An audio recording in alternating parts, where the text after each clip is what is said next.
Thanks everyone for joining us this afternoon or morning, depending on where you are. My name is Beth Helberg. I'm the Director of Partner Marketing with NAIFA, and we're joined today by John Panetta. He's a CLTC, and our YAT leader from the NAIFA Greater Bay Area, which is in San Francisco. So let's just get started and talk about your career. When did you start in the industry, John? Yeah, thanks so much, Beth, for introducing me. And I got started in April of 2019.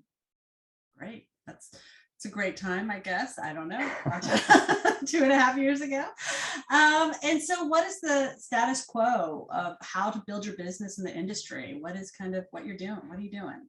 Yeah, so I mean, I have a history of kind of cold calling experience. Before I joined the industry, I spent almost 2 years cold calling CFOs about their 401ks. It's a topic everyone wants to talk about. But through that, I developed phone skills. And when you first join the industry, depending on what sector of the industry you're in, it could typically, if you work at a bank, they may want to probably have you make some phone calls. In the financial world, they probably do as well. In the insurance world, they definitely do.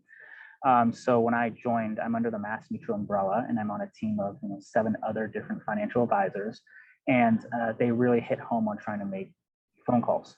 And I knew I would be able to do it, so I started doing it and kind of got into my own routine.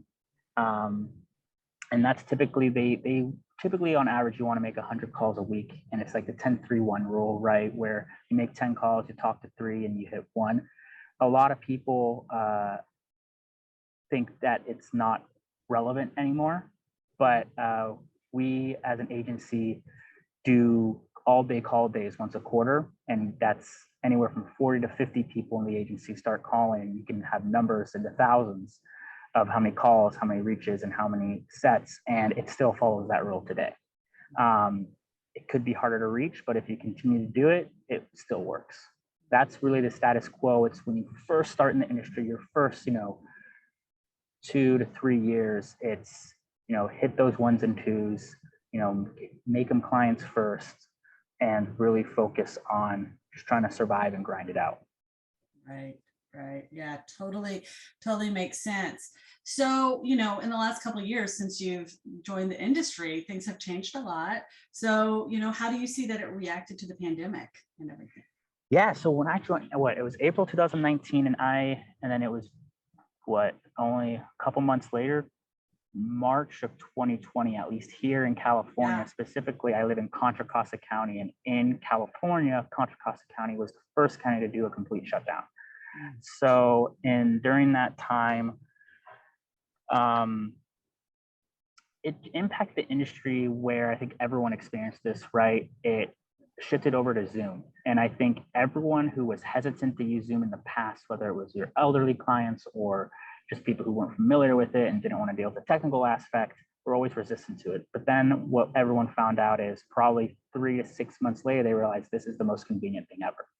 And remember, when I was cold calling CFOs, that was in Silicon Valley at a fintech, right? And they're all about cold calling, and they're all about virtual meetings, not really any in-person meetings. So I previously to joining MassMutual, I was at a company that built an entire 401k business, and still to this day, $1 billion assets under management just by cold calling and virtual meetings. So it is my natural forte. So when the industry started to shift that way, I adapted very quickly and was able to kind of hit the ground running, and that's really when my practice actually started to take off. And another aspect of change is, at least at MassMutual, when it came to the insurance, whether it was term or permanent, they really developed a program called CoverPath, which allows you to get what we call kind of liquid or fluid underwriting. So that means you don't even need to go through a medical exam. So 20% to 25% of all people who apply through that program are able to go fluidless without going through a medical exam, and immediately get a term policy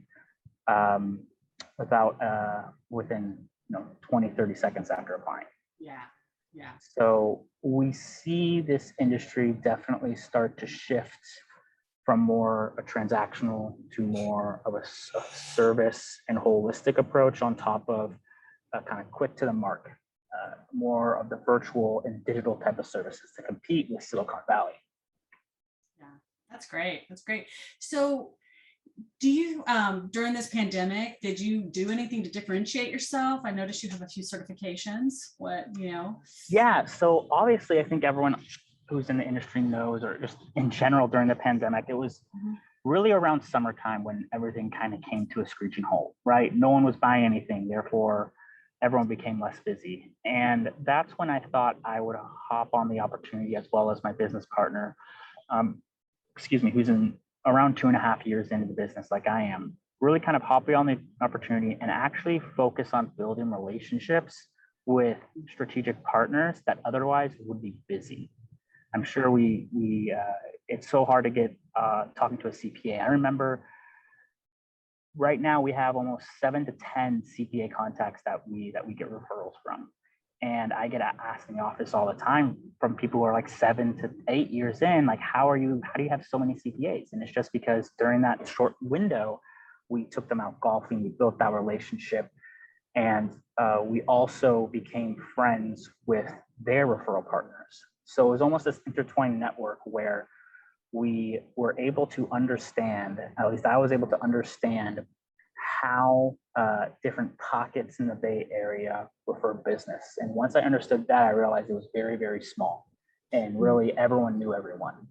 So I realized the CPA's best friend is actually someone who does cost segregation. And so I became really close friends with cost segregation specialists who's top in the Bay Area. We found out that a lot of the people that we refer business to are in the top 1% of their field. So we became really, really close with them, and really was able to do that through unconventional means, right? And I think it's important to explain the how on this. So it's not just Zoom calls, it's not just lunch. It's, you want to build a relationship by really in the first 3 to 6 months, you don't really talk about business. You want to have them maybe bring it up on their own. But if you're initiating the conversation, if you're reaching out to them, wanting to build a relationship, it will be make them feel refreshed by you not immediately talking about business. And you want to take them out golfing. It is such a cliche in our industry, but it's so true. I've had different experiences. If you have a lunch meeting, it's really about business. But if you start going golfing, it's a completely different vibe, a different feel. And so my partner and I, we went golfing all the time during that period.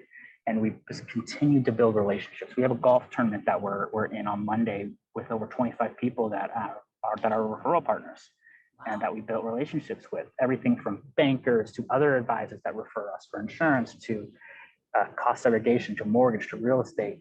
And it's all about people. Once you're in that solid group, it's all about, it is less of a professional relationship and more of a mixture of a professional and personal, where they see you for who you are and they're willing to go the extra mile to help you. And that's what we've been experiencing right off the bat. And that's kind of how I differentiated during that time, during the pandemic, right? A lot of people went to get certifications, which I did, but not to the full extent. A lot of people wanted to focus more, dive deep on cold calling and try and reach people. A lot of people were studying for their exams. I thought that it would be a good time to build relationships with people that otherwise would be busy. And when we came, I mean, depending on where you are, right?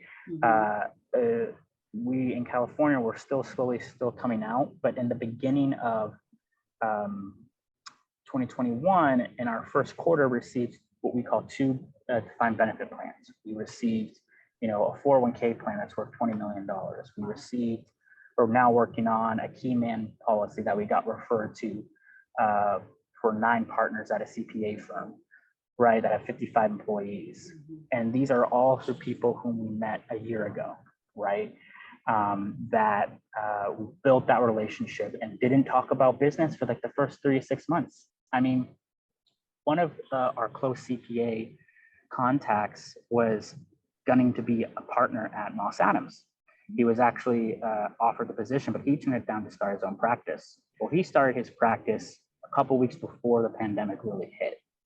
So my business partner and I really focused on connecting him to our network to help him get his business off the ground, to get him connected to someone who helps develop his website, to connect him to other CPAs that are looking to do a 1099 work, to help him get the proper cybersecurity insurance, the proper software. So we connected him to help get his business off the ground. And now we have, a CPA who's 20 years in the business, whose main clientele are C corporations with, a lot of executives who wouldn't really be in business if we didn't help them get there, right? So I think that's important to also understand, and utilize your network. If you want to build a relationship with people, leverage your network that you have to help them accomplish things that are irrelevant to you, that don't benefit you at all. That's what people remember the most. And that's what we really did differently during that time period, was leveraging our network, building relationships, and really helping people and really expecting nothing in return. And people 100% respect that, especially the seasoned professionals.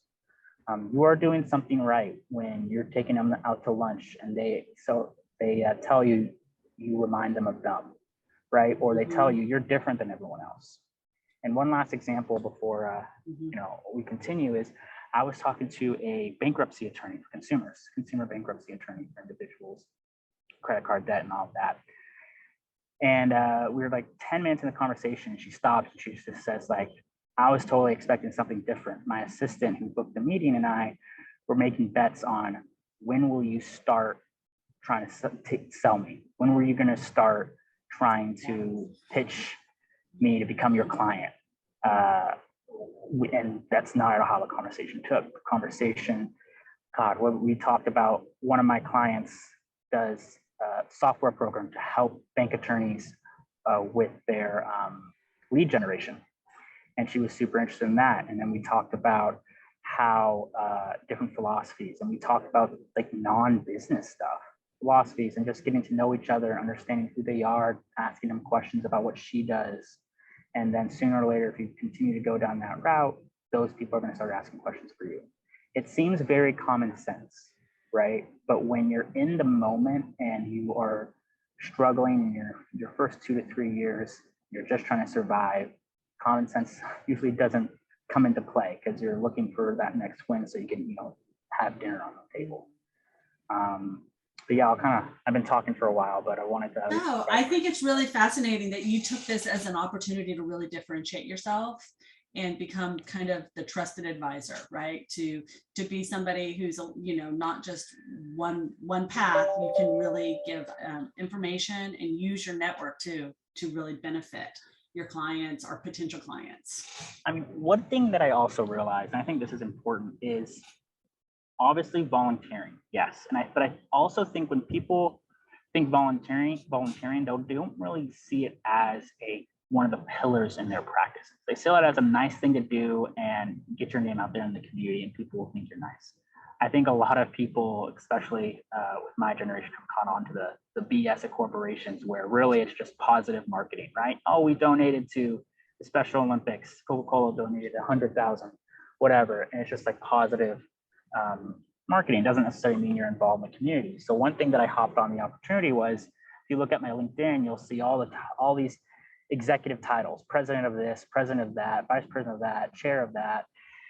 And I knew at the end of the day, titles don't mean anything, but at the end of the day, titles also make you the DM, decision maker. So now I'm in the decision maker for like 4 or 5 organizations, and now I can go and partner with Cal CPA, which is an organization exactly like NAIFA, but for CPAs in California, right? I can create a program there. I can go work with different alumni associations and do alumni joint events. I can go to nonprofits, do joint events. I just got off the phone with the San Jose Sharks the other day, who want to partner with one of my organizations and want to do a joint event for nonprofits. Like, how great of an opportunity could that be for my business later on, right? And here I am, 28 years old, but I've become the person where I know everyone. And I've become the person that you can ask me for help, even if it doesn't have irrelevant to what I do. And I really, like, when I went into this business, I wanted to think differently, and I wanted to people think of me not as John's competent at what he does, therefore I want to work with him or I want to refer him. It's I've known John for X amount of years because he's through X organization and he's competent at what he does. It's that personal touch, right? It's, that person who you would trust with your finances. That's how I wanted to build my practice. And that's what I've done successfully, where they think of me as the first thoughts of me are my values, my integrity and characteristics, and then comes my professionalism and what I do. And I Right. think that's the key difference. It's very subtle, but that's how I want to position myself. And again, seasoned professionals love that.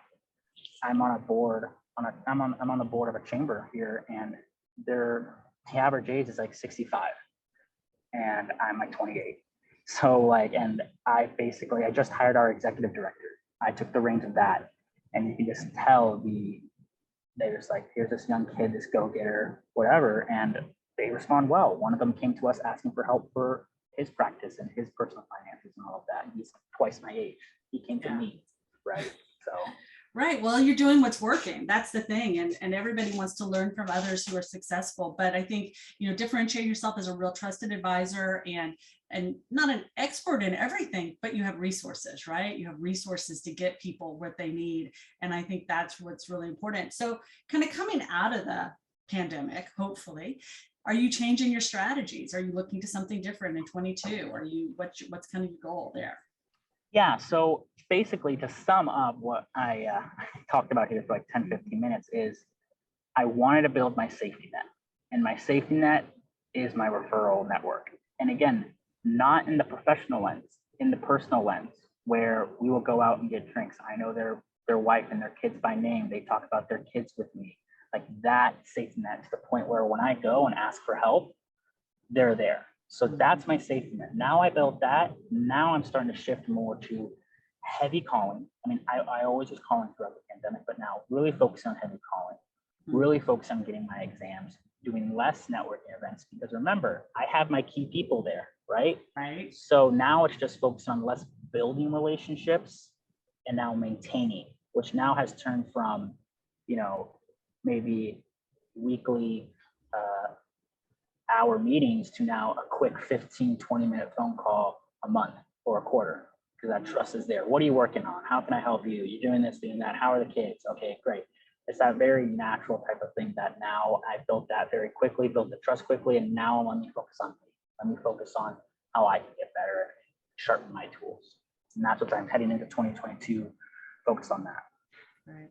So anything you're super excited about for next year? I mean, any like big plan? What am I super excited about? I'm super excited about taking my practice to the next level. I think as we come out of this pandemic and people are going to be less strapped to their wallets and more willing to kind of focus on the big picture. And I think as things start to slowly pick up, more and more opportunity will come. And I'm really excited to be able to continue to expand. And I'm honestly excited about what I'm going to be able to do with the different organizations that I'm the decision maker of, or know the decision makers of different organizations. People light up about doing joint events, and I think we're going to have really something special with the San Jose Sharks and with the Golden State Warriors and with the Oakland A's because of these different organizations. And I'm really looking forward to seeing how those programs develop and how it will impact my practice. Yeah, that's great. Well, thanks so much for sharing your knowledge and your experience with everybody. I think I think it's really interesting and very optimistic talking to you. That's how I feel, very optimistic talking to you and very positive about everything that you have planned, what you've accomplished, and what you've planned. And you're such a great representative of NAIFA and the YATS in general. So, I think this is really a positive experience for those of us who've been on here and watching. So anything else you'd like to add? No, just in terms of NAIFA, I have really found a lot of value out of it.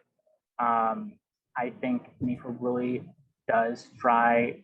I know in 2022, NAIFA is putting a big focus on helping young professionals, and I'm really excited to be a part of that.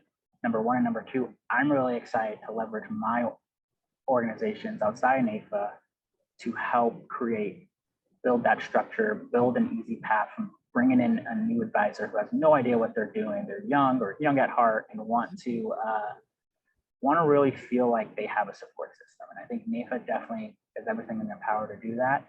And I'm really excited to really bring that type of mentality and bring that type of structure to the young professionals within NAIFA.